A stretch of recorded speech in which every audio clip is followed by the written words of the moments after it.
Okay, this is section 8.2 now, and in the first section we spent like 7 minutes talking about the roots of the Industrial Revolution and what the Industrial Revolution actually is or was. Now in this section it's going to be a little bit longer, but a lot of more content and reasons to go through with this one when discussing why did the Industrial Revolution, let me say it right, why did it start in England, and why did it develop in England, and why, when we talk about the Industrial Revolution, it's usually in the context of England, in instance, especially with European history. So that's really the focus of this section.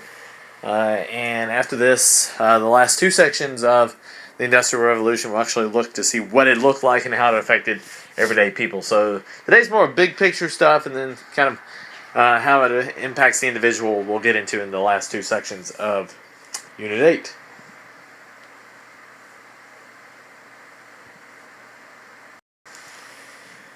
So I'm really proud of this slide, and there actually were a few GIFs in this, but of course the podcasts do not pick those up. Basically what you have here on the screen are the 11 reasons, and even now as I look at them, some of them I can't figure it out, but you know, it's okay. The 11 reasons why the Industrial Revolution triggered in England first, and why you saw that in the British Isles. My favorite would have to be Jesus is Coming, Look Busy. Just fantastic. That's actually supposed to be an 11, and the podcast screwed it up. But here's Napoleon, we got James Bond, and we got Parliament, and we've got land. There's a lot of stuff going on here. This looks like The Walking Dead. Here comes a zombie right over there. I think you can see it. Maybe, maybe not. Who knows? So, again, a lot of reasons, and you might want to go back after we get through the podcast and look back at this screen. We might look at it in the class and discuss what reasons were of why the Industrial Revolution started in England. First thing we're going to look at are economic and social factors. So about the money and about people in terms of how government relates as well. Why England? And it starts with land and geography. And, you know, with England itself, a big thing to know about its geography is that there are a lot of rivers.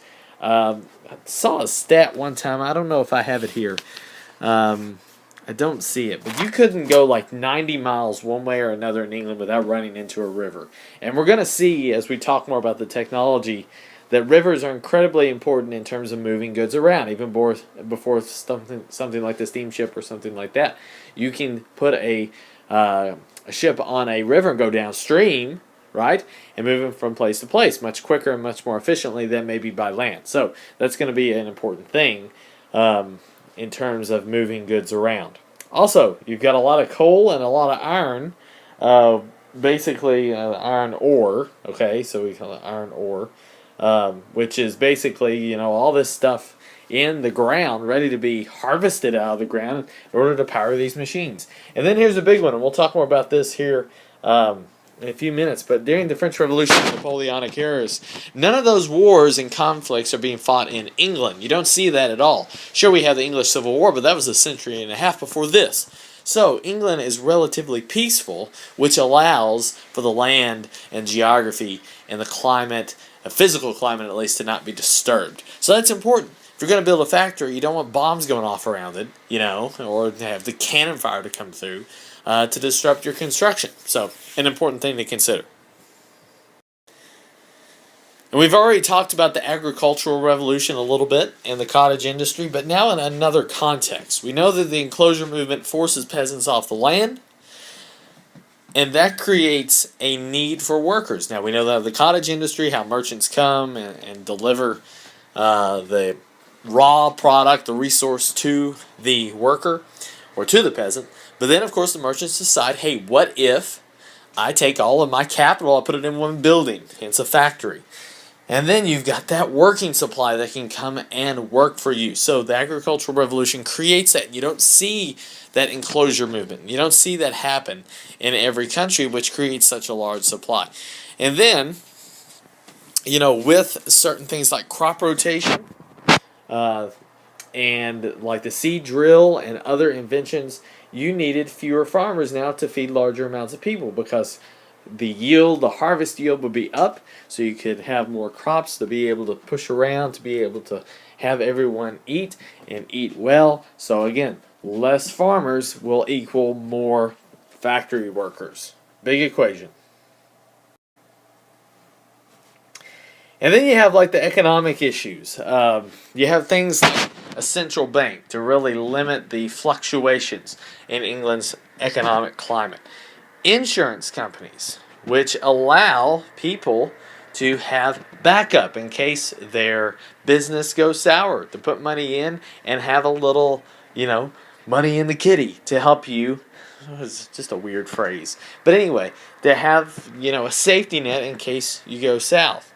And then in England, and to a lesser extent in the Netherlands, and then of course in the United States, the merchants and gentry, specifically merchants, can make better of themselves. They have great social mobility, and a lot of that was motivated through the Protestant work ethic. And you have a high degree of that in England, where you have people of a Calvinist faith, Puritans, for example, who want to work hard to prove their blessing. And of course, that's going to also help the economy at the same time. So certainly that is not the only ethic, the only motivation out there. People also just want to be rich for the sake of it, right? You just want to have money.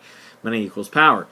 You also have the presence of colonies, and of course the British lost a big piece of that in the 1770s, USA. But they do have other colonies around the world, as we'll talk about, and those colonies can provide raw materials and markets also to sell products. That's a big thing as well, is that not only do I have India to be able to create resources for me to send back to put into factories, but I also have a place where I can sell my goods, because England's not too big, but I have places where businesses can go and sell their goods, perhaps for lower, or have them produced maybe lower price and then sell them as well. So it really helps to have those colonies that can buy your stuff. It's a good thing. And then another thing going on is that not only is your economy stable, and not only does it allow for social mobility and allow for the opportunity to make cash, but the government of England allows business to work. England, more than any other country at the time, focuses on laissez-faire financial policies, in that the monarchy and parliament don't stand in the way of the middle class becoming powerful. We've read and talked all about it in France, how the bourgeoisie were put down in France, the tax rates, the third estate. Russia is the same way. We haven't really gone into that yet, a little bit, but more in this coming semester, about how the Russian middle class is irrelevant. Everybody else, the middle class, is put down by the nobility, the church, and the powers that be. In England, not so much, and that allows people in business to thrive and not worry about government standing in their way. Let me give you a few examples down here. Parliament is actually going to favor industry and create conditions to help it, instead, again, of getting in the way. You have the Bubble Act, which was created in the 1720s because there was a great period of financial instability around Europe. That was put into place to stop joint stock companies from being created, to limit the financial troubles. Well, the Bubble Act was repealed. So now joint stock companies, corporations, could be founded. The Lowe's Act created limited liability for business owners. So again, it lessens the risk that you take for investing money. And then the Navigation Acts allows for more freedom in the Atlantic markets. So it restricts maybe on trade restrictions. So all of these things, here's the big point. All of these items and all of these laws and examples prove the point that England's government did not stand in the way of financial success for businesses. Now, what we're going to see a little bit in 8.4 is the government now inserting itself back in to perhaps stand in the way of business, but at the safety and benefit of the individual. More on that later. But at first, the government says, nope, business, you can reign free. You can make your cash. You can do what you want. It's going to help our country succeed. And they let that happen. So now that was more of the government, the economic, social side. Let's look at technology and the technological factors and inventions which allow England to become so successful during the Industrial Revolution. Now, I am certainly not the expert when it comes to this. You and it, I'm going to make very light of the impact that these things make. You could have a semester's class in college about the impact of these technological inventions. But with that said, the mining of coal is going to change much of the way that England works, and it's going to be the lifeblood of the Industrial Revolution. Coal is going to be used to power steam engines. And with those engines, they will be used to make basically artificial power, in which humans had to do that before. And with the use of animals as well. Now the engine, the steam engine, thanks to James Watt, 1769, is going to be able to create this artificial power, which makes things happen. Let's see, anything else I can tell you? What you also see, kind of with a shift to coal, before coal, just to let you know, much of Europe was powered by wood. Processed wood, charcoal for instance. Mixed with fuel, basically, was used to power. In England and parts of Europe at this point, we're experiencing some deforestation, so the use of coal is really going to kind of shift the power market. So this triggers an event called the Transportation Revolution. All these revolutions I go over, basically, they are how something changes. This is made possible again by steam power. So a few features of this. First of all, new canals built. The Erie Canal in the United States was built around this time. It's kind of a facet of this transportation revolution. Canals are artificial waterways created in a country to move product and people by means of water transportation. There were new roads constructed by a man named John McAdam. Hard surface roads were put into practice. Let's see if there's anything else I can tell you about John McAdam.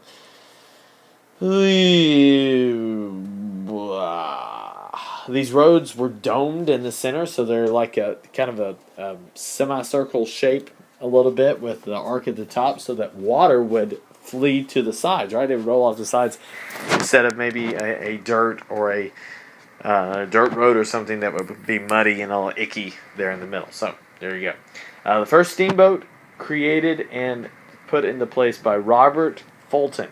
Now, and again, I'm making so light of this, I cannot tell you how instrumental this is. Robert Fulton's steamboat, the ability that it had was that now a ship with one of these steam engines could travel two ways on river. So, for example, say you have a river, okay? And the current flows this way, right? So it flows that way. Now, in the old days, okay, you have a ship. That's not bad. That is not bad.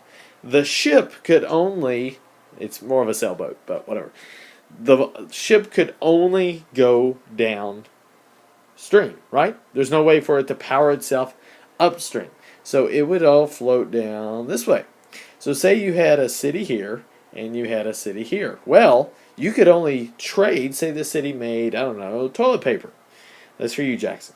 If they made toilet paper, then they could move product downstream only. You couldn't take the toilet paper, say this other city down here made, I don't know, trash cans. So they could not take it upstream, right, because the current wouldn't allow it. Now, let me erase. Goodbye, river. I need to get a bigger eraser. There we go. Okay, so now you've got the same river. You've got the same boat. Only much worsely drawn this now. Worsely, that's not really a word, but whatever. Now, with the steam engine, it could travel upstream or downstream because, again, the engine allows it to power itself upstream. So now you can trade in either direction. I don't know what that is. Whatever. It's supposed to be a star. Quit making fun. So now you can go either way. This is huge, right? Because now it allows for the movement of goods from place to place, places that could not be moved before. And then, of course, you have new canals built. So this is an incredibly new change in terms of water transportation. But still, when it comes to land transportation, all we have is moving, say, by horse and buggy. Okay, you hook up the oxen or maybe the horse and you move goods place to place that way.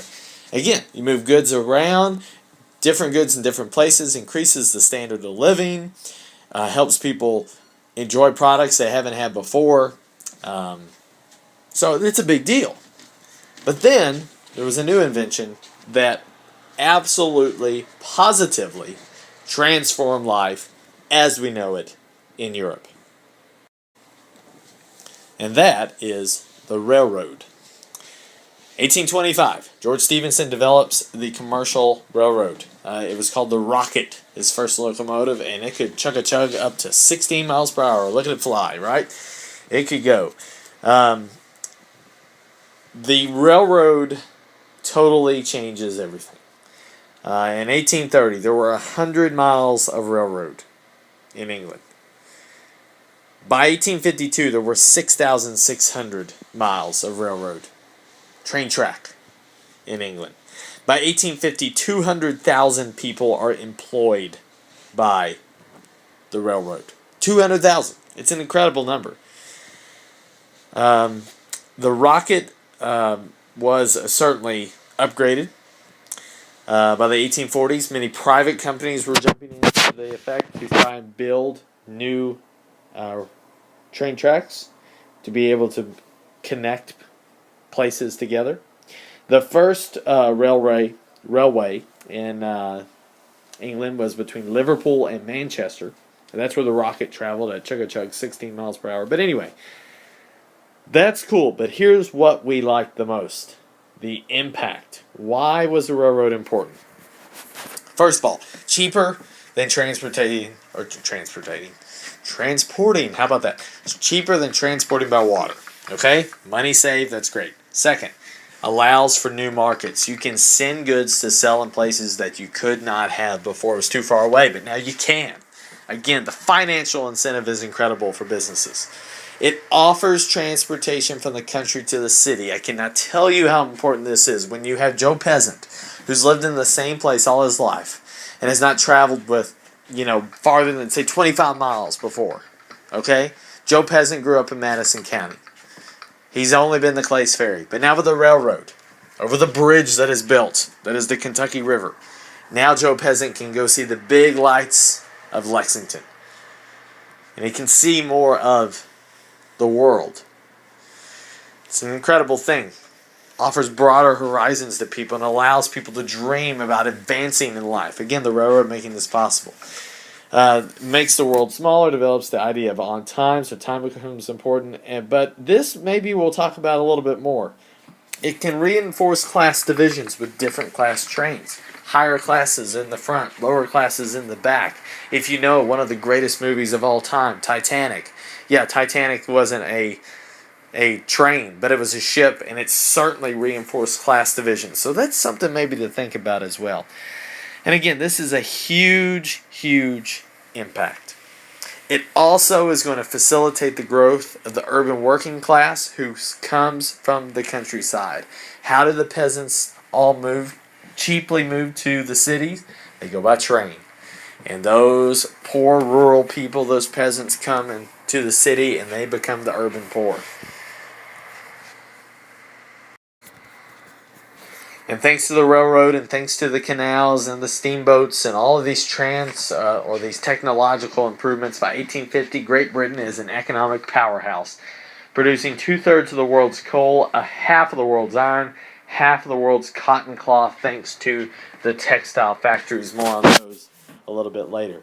GNP, gross national product, grew 350% in a matter of 50 years, creating, again, an incredible change in terms of economy. The population in England grows from 9 million in 1780 to almost 21 million in 1851. Again, England is blowing other countries out of the water in terms of political and financial strength. And in 1851, the husband of Queen Victoria commissioned the building of the Crystal Palace, an incredible building, almost called the Versailles of England, to show England's financial, social, and cultural strength.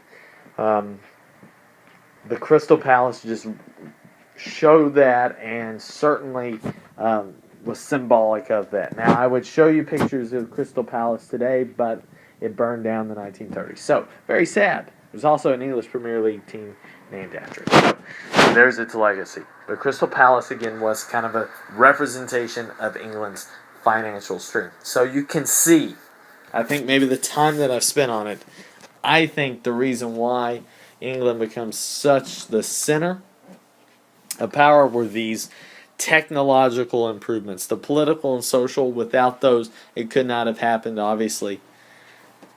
But the means of making it happen were the railroad, the steamship, the steam engine. Those things made the Industrial Revolution go. So we'll close real quickly on why not other places. Okay, at least until after 1815. Why not the continent? Why didn't the Industrial Revolution start there? There were a few factors at play. One is that the British really did a good job, the government did, of attempting to keep their secrets inside the country. Factory designs, textile factory designs, the steam engine, how it was implemented in the ships and railroads. They tried to keep those secrets in play, meaning that if you came up with maybe a certain kind of invention, you were prohibited from leaving. You could not immigrate out. That until 1825, it was illegal for anyone with knowledge of industry to leave the country. Of course, that does not last. And they get out. There's a very good example. Somebody, I forget his name, but getting to the United States, Samuel Slater, maybe that was his name, of bringing the textile factories to Massachusetts. And certainly they leave and sell their plans to merchants and bourgeoisie in other countries. So, but England did try to keep the secrets in, thanks to James Bond, dashing fellow. We already mentioned this a little bit earlier, but you have warfare in Europe much of the time that England is building factories. While the Napoleonic Wars rage on, while the French Revolution creates financial crisis home and abroad, England's building factories. They're building railroads. And until 1815, that's really happening in Europe. So these countries, France, Prussia, Austria, the Netherlands to a degree, Spain, they can't look at building factories when they have to defend their backyard. It's something to think about. Now, after 1815, you start to see maybe, what were soldiers now can become factory workers, and certainly the French, the Germans, the Prussians, Austrians, they start to catch up a little bit. But because of war, it gave them kind of a handicap to be able to focus on those things, especially early on. And then obviously Europe is going to catch up, at least a little in the first half of the 19th century. There were certainly waves of industrialization. Western Europe, Belgium, Netherlands, France, and even the United States, they really catch on first in the early part of the 19th century. About the middle part of the 19th century, you had Germany, Austria, and Italy start to jump in. Northern Italy, I should say, not so much southern, but northern Italy. And Germany, certainly the Prussian states, primarily Prussia. And then last wave, Eastern Europe, the Poland areas or the Polish areas, certainly the Balkans, Southeast Europe, and definitely Russia get into industrialization late. Russia doesn't really industrialize until the 20th century, and then it was at a terrible cost. More on that later. But you see waves of industrialization. Now, certain governments and institutions in certainly France and Germany were trying to assist and get these countries on board. You had central banks to provide the means to invest, to send out loans. The Credit Mobile in France, which actually got itself in a little bit of a scandal. That's not really what we're going to look into, but it was present there to send out loans. And then you have free trade zones, and let's talk about that a little bit. In Germany, there was this thing called the Zovarim. And this is the Zovarim. These were German states which banded together to say, hey, so say Prussia right here, I'm going to trade with Bavaria or Hanover, And when we trade with one another, there will be no tariffs, there will be no taxes, deductions, any sort of financial penalties. We will trade as though we were one country, right? So that it can kind of encourage industry here and maybe compete with the French and the British especially. Now, you're like, well, who cares? Here's what the thing is, and we've seen this a little bit, right? Napoleon, back in 1807, reorganized Germany into the Confederation of the Rhine. This part down here, primarily. Right, lots of circles going on. That kind of created a little sense of German unity. Prussia and other German states are going to highly construct this Zovarim, which is an economic union. So if we have this feeling together, if we have this economic solidarity together, again, the argument is why not politically? I've hinted at this along the way, and even here in the Industrialization, which is not as political, we're hinting at this. The seeds are being sown in the 19th century in Germany. That these German states, once they start working together a little bit more, they have a dream that one day they all can band together and all these little lines that separate them here get wiped away and the Germans become one nation. And it's going to be important to watch that trend. So while England gets off to a great head start with the Industrial Revolution, and while France starts to pick up the pieces after Napoleon and the French Revolution leave it behind, the Germans are quietly building. And that's one thing to note as we move forward.